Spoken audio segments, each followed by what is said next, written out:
Son Santi Chao e son deportista trasplantado de corazón. Son unha persona totalmente normal que un día tive un accidente de moto e a raíz deso tiven que facer un trasplante de corazón en un plazo moi corto de tempo. Facía un ano xusto que me había casado e a miña muller estaba embarazada de 5 meses. Sobre todo era difícil porque tiñalo todo e da noite para a mañá daba a sensación que se perdera todo. O 2001 para mí foi un ano horrible, porque era unha etapa moi bonita, estaba eu embarazada da primeira filla, que foi moi buscada, moi querida. De repente, da noite para a mañá, dícenme que tuvo un accidente. A min tardarme bastante en decirme que era un trasplante, sabían todos menos a min, porque como estaba embarazada tiña medo que me puxera nerviosa. Non tes absolutamente nada no teu poder. Eu recordo unha vez que estaban os médicos ao redor de min falando a ver que se podía facer e nun momento dado armeime con un pouco máis de forza e botei o brazo a un médico e dixenlle, mire, eu non podo morrer neste momento.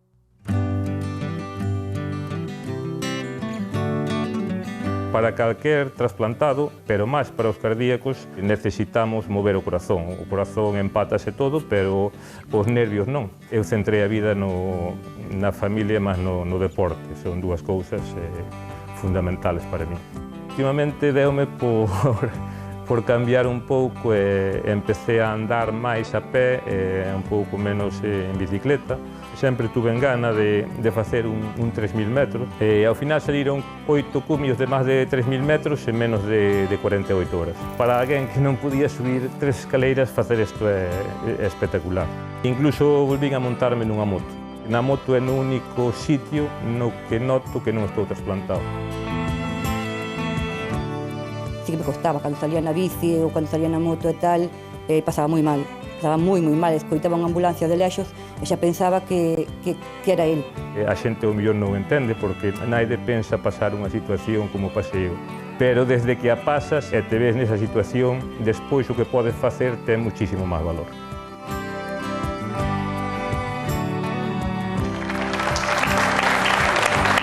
Pois xa estamos con Santi López. Moi boa tarde, Santi. Hola, boa tarde. Que é, desde logo, protagonista dunha gran historia de superación, porque a tua vida cambia para sempre nese accidente de moto que sofres no 2001, non? No 2001, sí. Un 13 de setembro de 2001, as Torres Gemelas caeron o 10 e eu caín o 13. E que foi o que pasou? Que lembras dese día? Pois foi un día que eu traballaba en Lugo e cheguei un pouco máis cedo do normal. Xa eran os días xa empezaban a ser un pouco cortos e pedinlle unha moto a un amigo e estábamos facendo un circuito para o fin de semana que había unha proba competitiva. E collín esa moto e fun dar unha volta e nun momento dado na reta pois había un foso que eu non vi, xa era así un pouco de noite. Entón, bueno, eu acelerei a fondo como se fora unha reta e a moto bateu do outro lado do foso e levei un golpe moi forte no peito. Cando pensas que ese golpe é máis grave do que crees? Bueno, eu fui unha persona de ter moitos accidentes pequenos. Eu nascín pois no medio de ferros na casa, sempre fui moi amante das motos e tuve moitos accidentes menores e ese accidente xa vin que fora diferente. Eu, cando estaba no suelo, a primeira persoa que veio xunto a mí dixo, chama unha ambulancia porque non estou ben. Estábamos a 200 metros dali do centro de saúde e nada, xa me levaron nun coche ali ao centro de saúde e xa me levaron unha ambulancia para Burela. E dende aí comeza un período de idas e vidas.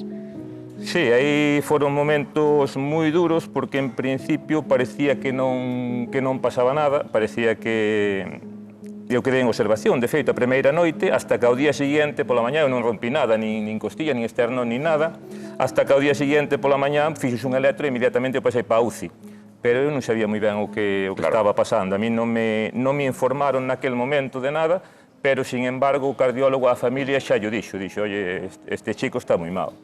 Dixo, pero que solución ten? E iso, un corazón nuevo e a vivir.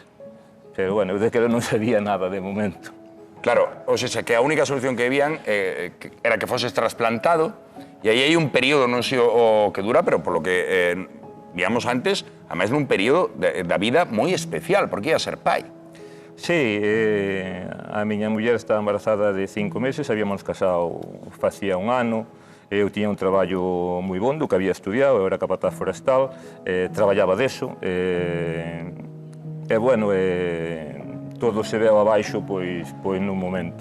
As ilusións que tes e todo, pois non sabes moi ben. Falar dun trasplante hoxe en día é máis fácil que falar fai 24 anos.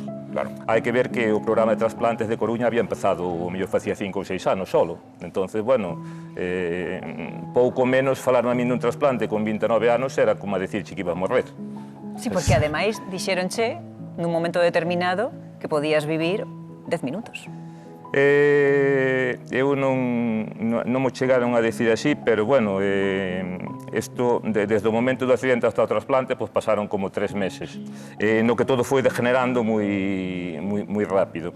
Incluso se decía que pudera ser que unha cadena de ADN que había partido e que o propio corpo que rechazaba o corazón. Entón, bueno, fixe un traslado ao Chuac, nunha ambulancia medicalizada, un traslado moi difícil, entrei xa na UCI do Chuac. E a partir dali foi todo moi malo e moi rápido.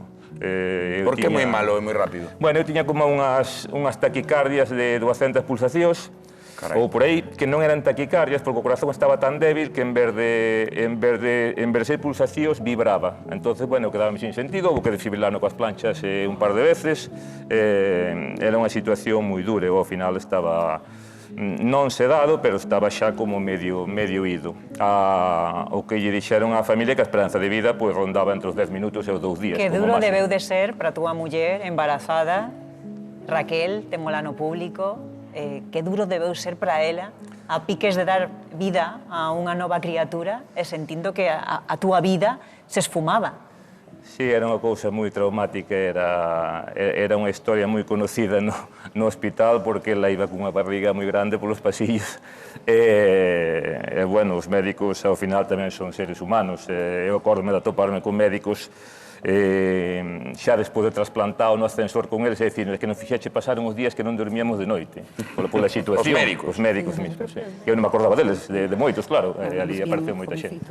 Está aquí asentindo Raquel, moi boas. Hola, boas. Noa, que tal? Hola. Bueno, as dúas de algún xeito presentes nese momento, nese episodio que cambiou a vida de Santi para sempre. Entendo que a túa de algún xeito tamén, porque nos contaba él, pois eso, empezando unha vida xuntos, recén casados, embarazada de Noa, con todas as ilusións que iso coleva, e de súpeto un episodio no que parece que dun día para outro todo cambia para sempre, non? Como viviche esa traxedia que foi naquel momento?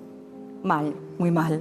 Porque ademais eso, estás toda contenta, toda ilusionada, e de repente dice un trasplante, o que dice él, daquela éramos moi novos, Sí, e ti parecíache algo que me estás contando, non creías. Pero bueno, ahora está todo de maravilla. Está todo de maravilla, e falaba Santi de que foi como comezar unha nova vida. Entendo que para él fundamentalmente, pero tamén para ti como compañeira, unha nova vida na que as prioridades serán outras, na que se relativiza moito, non? Cando ves a morte tan de preto, que cambia? O enfoque vital cambia moito?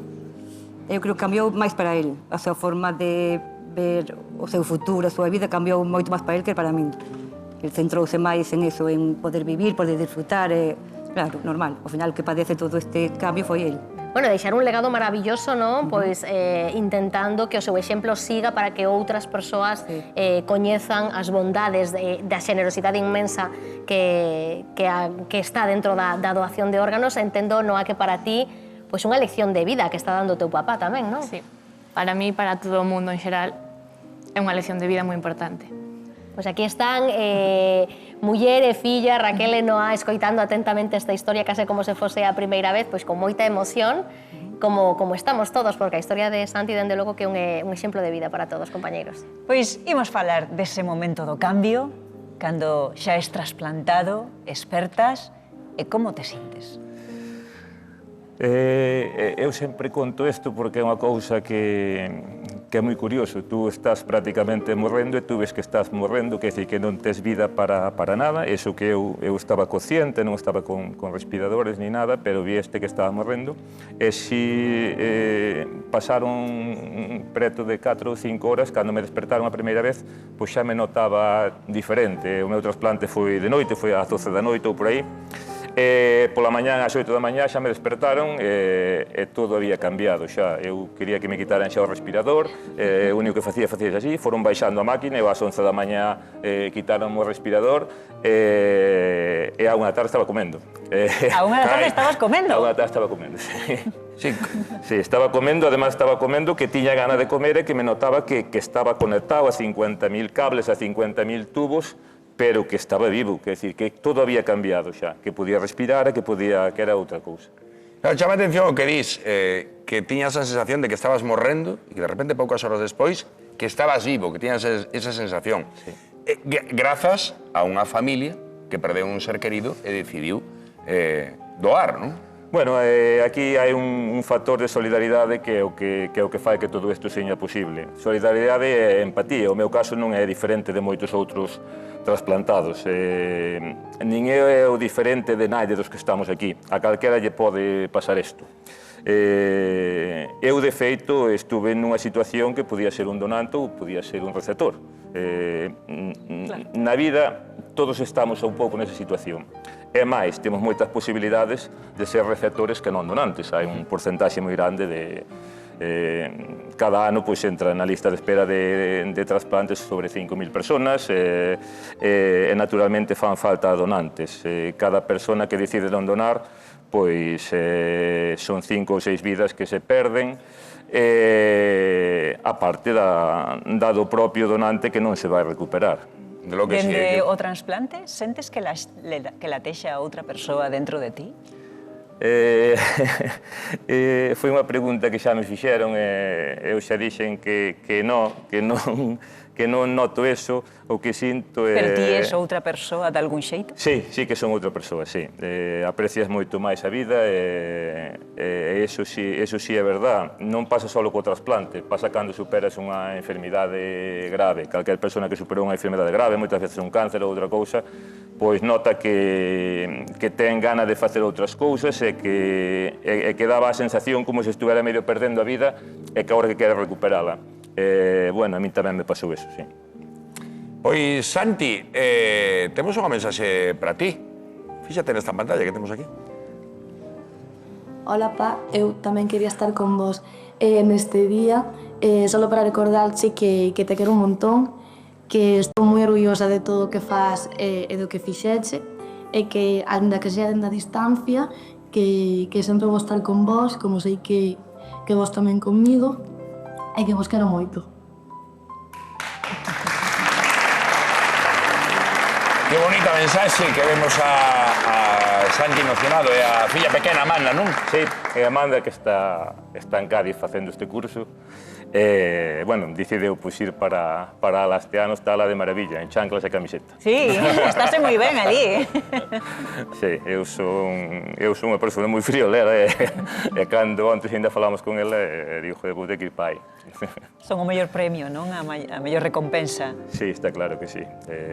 O caso de Noa, pois, nosotros, eu recordo cando eu trasplanteime un 10 de decembro, o primeiro día que fun para a casa foi o día de noite boa, o día de Navidad tuve que volver a ingresar, xa era así o trato, e en fin de ano acórdome que Raquel estaba con amenaza de parto prematuro no materno abaixo e eu estaba arriba no chuac, cada un pasamos o fin de ano ingresados. Normal, destes as Navidades, no hospital, os médicos. En Coruña, sí. E bueno, ela naceu un 13 de febreiro e aí todo cambiou un pouco, sí.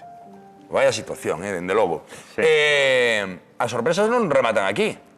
Moi boa tarde, quen anda aí? Hola? Son Andrés, amigo de Santi.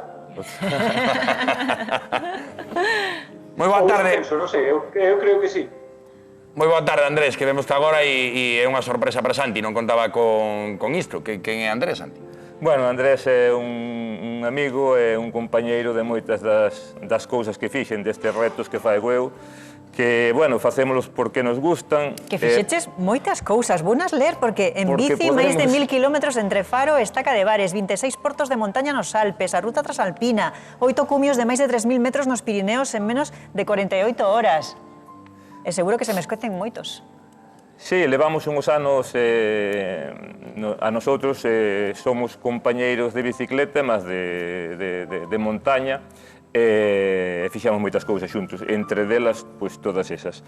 Nun principio, sempre digo que faigo isto porque me gusta, eu son unha persona que nacín moi cerca do monte, vivo moi cerca do monte, e gústame moito o monte, que decir, ando en bicicleta, ando en moto, ando a pé, pero sempre polo monte. E Andrés foi unha das persoas que me acompañou en casi todas estas aventuras.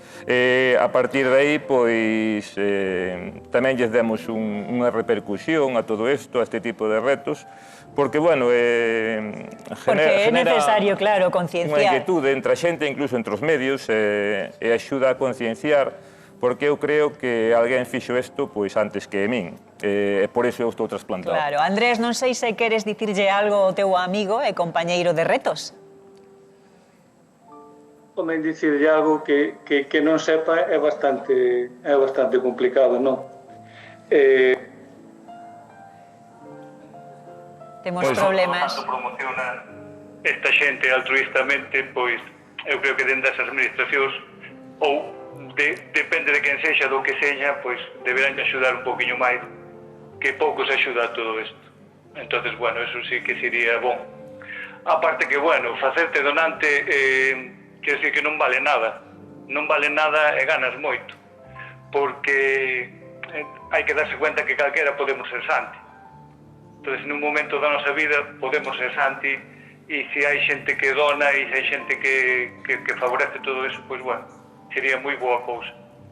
Dende logo que sí. Moitísimas grazas, Andrés, porque todos podemos ser Santi, todos podemos ser Raquel, Noa ou Amanda, esa maravillosa familia que formastes e pola que sigues loitando. Sí, seguiremos a ver a donde damos chegado. Se me contan, eu digolle moitas veces á xente que no momento que me trasplantei houbera firmado por un ano de vida. A mí se me fan firmar naquele momento un ano de vida, houbera o firmado. E nunca pensei chegar aquí. Pois que sexan moitísimos, con saúde e con alegría. Un aplauso fortísimo. Moitas gracias.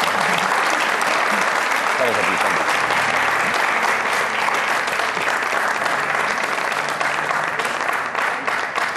E agora imos a